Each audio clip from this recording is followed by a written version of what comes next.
यहाँ Akash Akash Akash health care. Okay okay. हाँ, तो इनके कंजंक्शन में लिवर ट्रांसप्लांट हम लोग करेंगे।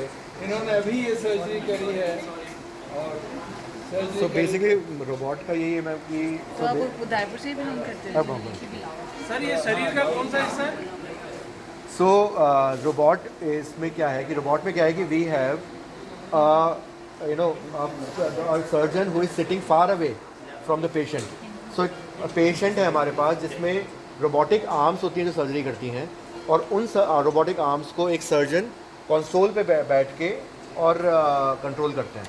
तब इसमें हमें कई सारे एडवांटेजेस क्या हैं। एक तो ये है कि जैसे आप देख सकते हैं 3 आर्म्स हैं, एक कैमरा है, सारा का सारा जो कंट्रोल है वो सारी की सारी चीज़ें इस समय जो कंसोल पे डॉक्टर सौरभ बैठे हैं, मतलब वो भी डॉक्टर सौरभ ही है, वो उनके हाथ में इसमें कंट्रोल है। जो भी वो वहाँ पे मूवमेंट कर रहे हैं वो मूवमेंट यहाँ पे ट्रांसलेट हो रहा है। और क्योंकि रोबोट के अंदर एडिशनल फीचर्स होते हैं, तो जो भी वो मूवमेंट कर रहे हैं उसमें जो भी ट्रेमर्स हैं, जो भी उनके मूवमेंट का जो ट्रांसलेशन है, उसमें वो सारे के सारे ट्रेमर्स को फिल्टर आउट कर देता है। तो उनमें अगर कोई हल्का सा ट्रेमर भी होगा हाथ में तो यहाँ पे बिल्कुल क्लीन सर्जरी होगी। प्लस ये जो विजन देख रहे हैं ये 20 गुना मैग्नीफाइड है, मतलब जो मैग्नीफिकेशन है 20x मैग्नीफिकेशन है। तो 20x मैग्नीफिकेशन का मतलब है कि हम इतना ज़्यादा डिटेल्ड व्यू देखते हैं। तीसरा, जो सर्जन वहाँ पे बैठे हैं उनको 3D व्यू दिखता है। 3D व्यू का मतलब ये है कि उनको डेप्थ परसेप्शन होता है जो हमें लैप्रोस्कोपिक सर्जरी में नहीं होता। तो उस कारण से उनको ये आइडिया होता है कि मैं इस समय इंस्ट्रूमेंट लेके जा रहा हूँ तो कितना दूर लेके जा रहा हूँ, कितना डीप लेके जा रहा हूँ। तो ये सारी चीज़ें इसमें होती हैं। सर ये हार्ट सर्जरी तो आपको नहीं, ये गॉल ब्लैडर की सर्जरी है। गॉल ब्लैडर सर सर्जरी तो आपको ही करनी है ना? कट वगैरह सब तो आप ही को लगाना है? हाँ, ये कट इसमें देखिए, इसमें चार छोटे छोटे कट लगे हैं जैसे हम लैप्रोस्कोपिक सर्जरी में डालते हैं। हाँ, 4 छोटे छेद। हाँ, लेकिन थोड़ा दूर रहें। लेकिन वो जो 4 छेद हैं उनसे जो हमारी रोबोटिक आर्म्स जाती है ना, हम लेप्रोस्कोपिक सर्जरी जब भी करते हैं उसमें फिर भी थोड़ा सा एब्डोमिनल की जो वॉल है, हमारी जो पेट की जो वॉल है, थोड़ा सा उस पर स्ट्रेच आता है, तो पेशेंट को हल्का फुल्का पोस्ट ऑप में दर्द रहता है। बट ओपन सर्जरी से बहुत कम रहता है, बट रहता है। रोबोटिक सर्जरी में एक स्पेशल मैकेनिज्म होता है, उसे कहते हैं रिमोट सेंसर। उससे क्या होता है कि इनकी एब्डोमिनल वॉल पे कोई भी ट्रैक्शन, कोई भी खिंचाव नहीं आता। क्योंकि खिंचाव नहीं आता तो उस कारण जो पेन होता है मरीज़ को वो बिल्कुल ना के बराबर होता है। तो इन पेशेंट्स की जो रिकवरी होती है वो कहीं ज़्यादा होती है। Sir how many time take? करना तो आप ही को है ना, कट तो आपको लगाना है, कट आपको लगाना सारी है। चीजें करना। हाँ, कर तो आप कर रहे हैं, रोबोट कुछ नहीं कर रहा अपने आप से, कंट्रोल रोबोट को आप कर रहे हो। बट रोबोट जो है वो आपके जितने टाँके लगाना सब कुछ सब कुछ आप ही कर रहे हो। सर्जन देखिए, सर्जन वहाँ बैठे हैं, वो सर्जरी कर रहे हैं। उनके 3 डायमेंशनल ग्लासेस, अपन तो 2 डायमेंशन में देख रहे हैं, उनको 3 डायमेंशन में दिख रहा है, जिससे सारी डेप्थ परसेप्शन भी पूरा है। आप लोगों कुछ को हम एक ग्लासेस लेके दिखाएंगे कि कैसा दिखता है अंदर 3 डायमेंशन में। पर सर्जरी वहाँ से बैठ के कर रहे हैं। जॉयस्टिक जैसे गेम खेलते हैं वैसे ही जॉयस्टिक होती है जिनसे सारे मूवमेंट्स। दूसरा एक और बेनिफिट जो इसके अंदर है वो ये है कि आपके जो इंस्ट्रूमेंट है ना, आप देखेंगे इंस्ट्रूमेंट को, इनको ना ये वाला एक्शन है जो आपके यहाँ पे रिस्ट पे होता है ना, जो हम लेप्रोस्कोपिक सर्जरी करते हैं उसमें इंस्ट्रूमेंट ऐसे आते हैं और वो ऐसे ऐसे ही मूवमेंट होते हैं उनके। आप उनको ऐसे घुमा सकते हो, ऐसे ऐसे मूवमेंट कर सकते हो।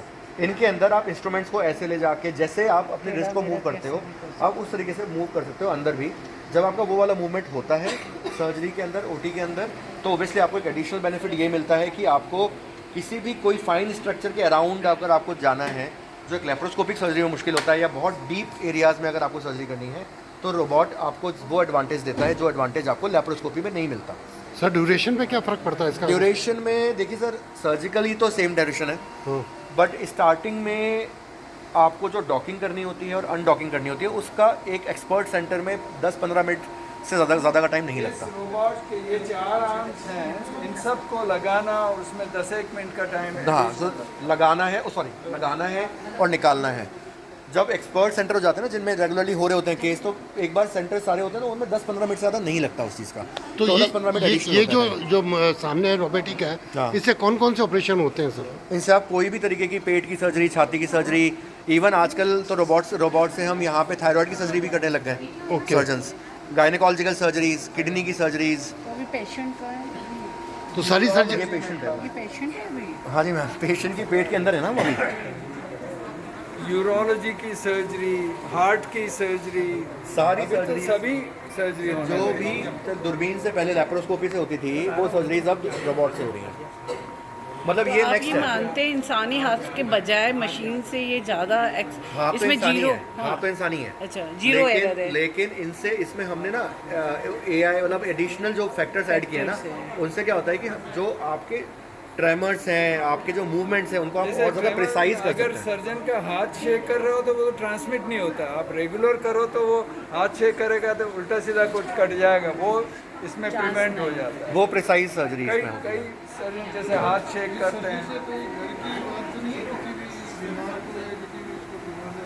सॉरी वापस बोलिएगा। मतलब कोई सर्जरी से किसी भी बीमार या बीमार को डर की नहीं देखिए, कोई भी इनफैक्ट जो एक्सपर्टीज़ होती है, लेप्रोस्कोपी की एक्सपर्टीज़ का जो हमारा जो लर्निंग का जो सीखने का जो टाइम होता है ना, वो कहीं ज़्यादा होता है। रोबोटिक सर्जरी का जो लर्निंग टाइम होता है, जो सीखने का टाइम होता है, वो काफ़ी कम होता है। और कोई भी एक्सपर्ट सर्जन है उसके हाथ में लेप्रोस्कोपी और रोबोटिक सर्जरी इक्वली सेफ है। सर जैन साहब इसमें एक दिन में कितने ऑपरेशन कर सकते हैं आप यहाँ पे रोबोटिक सर्जरी से? Depends on the operation. कुछ ऑपरेशन में 2-3 घंटे 4 घंटे भी लग सकते हैं। कुछ जैसे आप पेंक्रियास पे सर्जरी कर रहे हैं तो थोड़ी लंबी चलती है, गॉल ब्लैडर के कर रहे हैं तो जल्दी हो जाती है। तो आप ज़्यादा से ज़्यादा 10-12 कर सकते हैं, कम से कम तो 1-2 भी कर सकेंगे। तो हार्ट सर्जरी पे भी- और heart surgery sir? Heart surgery generally दिन में डॉक्टर धनंजय तो यहाँ नहीं है, जी। पर मेरे ख्याल से 2-3 सर्जरी, उससे ज़्यादा नहीं होगी।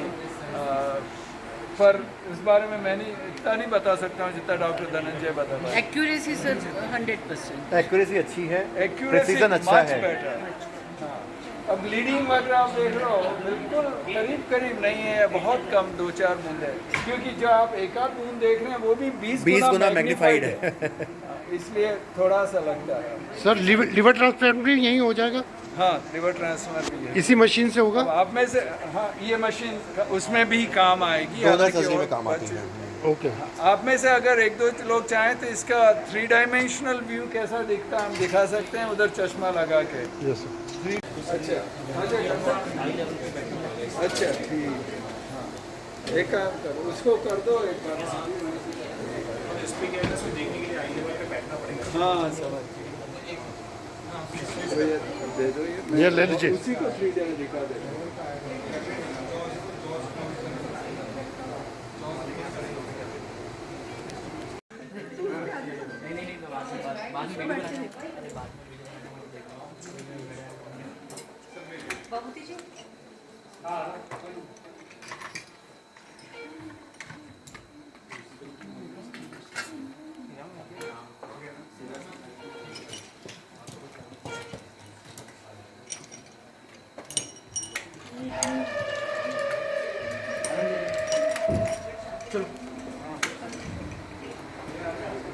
सौरभ सर सीधा निकाल दूँ?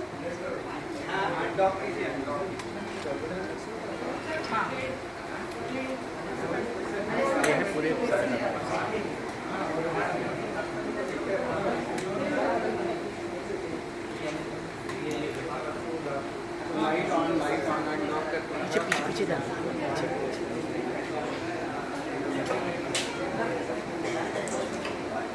इसको लॉक कर।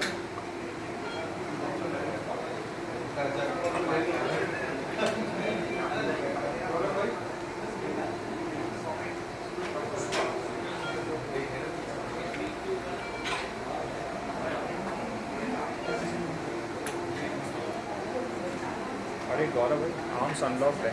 हाँ नहीं मैं वही कर रहा हूँ करूँ मैं तो करूँ। हार्ट सर्जरीज हो रही है, बट इसमें और हमारे हम जो सर्जरीज करने वाले हैं इसमें क्या फर्क होने वाला है? आज तक जो सर्जरीज होती थी वो पूरी बड़े चीरे के साथ होती थी। इस लाइक कि हमें सीने को पूरा चीर कर और तब छाती ओपन करके एक हार्ट सर्जरीज होती थी, जैसे कहते हैं mid line sternotomy heart surgery या ओपन हार्ट सर्जरी। हम जो करने वाले हैं that is going to be minimal invasive heart surgery. Minimal invasive का ये मतलब है कि पेशेंट को कम से कम चीरा, सबसे इंपॉर्टेंट बात कोई हड्डी कट ना होना, क्योंकि हड्डी कट होने से ही पेशेंट को मॉर्बिडिटी सबसे ज्यादा होती है। सो हमारे केस में हड्डी कट नहीं होगी, छोटा इंसिजन होगा, जल्दी रिकवरी होगी और equivalent in fact much more higher standard of quality of surgery उसको मिलेगी। और ये चीरा शरीर के कहीं से भी हो सकता है, लेकिन उसमें कोई हड्डी कट ना होने के कारण उसकी रिकवरी बहुत क्विक होती है। तो ऑब्वियसली पोस्ट ऑफ अगर रिकवरी अच्छी है तो उसको डिस्चार्ज जल्दी मिल सकता है, resuming to his duties will be quick, यानी कि वो जल्दी अपने काम पे वापस जा सकता है। थर्डली, क्योंकि रोबोटिक्स का भी हमें मदद मिलने वाली है, तो रोबोटिक्स से तो पेशेंट का इंसिजन और छोटे होने वाला है और प्रिसाइज सर्जरी होने वाली है। प्रिसाइज सर्जरी का ये मतलब है कि और टेक्निकली और साउंड और बहुत ही बारीकी से हम लोग उस सर्जरी को परफॉर्म कर सकते हैं। एंड जैसे कि सर ने भी मेंशन किया था, रोबोटिक्स के बहुत सारे एडवांस फीचर्स हैं, उसके बेनिफिट्स हैं। सबसे important benefit is one of them is कि उसका ब्लीडिंग कम से कम होगा। इसका सबसे बहुत इंपॉर्टेंट इफेक्ट होता है सर्जरी के ऊपर जब ब्लीडिंग कम होती है, बिकॉज आपको blood transfusions, blood products, other चीज़ें, वो सब बहुत उसका फर्क पड़ता है। तो इन सब चीज़ों में हमें रिजल्ट बहुत अच्छे मिलने वाले हैं। सो आई होप कि हमें आप सब लोगों का साथ मिले। हमें यहाँ पर आज के शुभ मुहूर्त पे, बसंत पंचमी के शुभ मुहूर्त पे हम लोग इन चीज़ों को इनॉग्रेट कर रहे हैं। I hope it goes well and thank you so much for letting me to speak. Thank you. तो हमारे बीच में robotic surgeon doctor Saurav Anand ji हैं, वो 4 आर्म के बारे में बताएंगे आपको थोड़ा सा। हेलो नमस्ते, मैं doctor Saurav Anand, robotic surgeon and laparoscopic surgeon है। तो आज हमने सक्सेसफुली रोबोटिक कोलेसिस्टेक्टमी को अभी संपन्न किया है। तो हमारा आज फर्स्ट रोबोटिक कोलेसिस्टेक्टमी हो चुका, जो कि फुल्ली रोबोटिक है। There is nothing other than robot. Okay, तो हमारे पास 4 आर्म रोबोट्स है, जो कि उदयपुर में सबसे पहला है। मैं qualified and certified robotic surgeon हूँ, उदयपुर में पहला। और हमारे पास रोबोटिक सर्जरी है, इसका फ़ायदा हम सभी लोगों के पास पहुँचाना चाहते हैं और आने वाले समय में GBH रोबोटिक सर्जरी के नाम पे एक अच्छा मुकाम हासिल करते रहेगा। Thank you.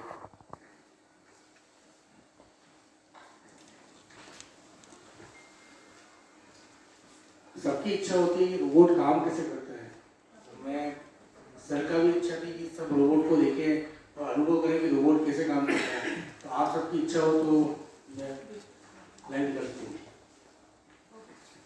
देखिए सर, आप लोगों से हम हमेशा सिर्फ बात करते हैं, तो मैं चाहता हूँ कि आप लोग आए, खुद देखें कि ओटी में कैसे रोबोट काम करता है, कैसा दिखता है, कैसे सर्जन बैठता है, कैसे उसके मूवमेंट्स होते हैं।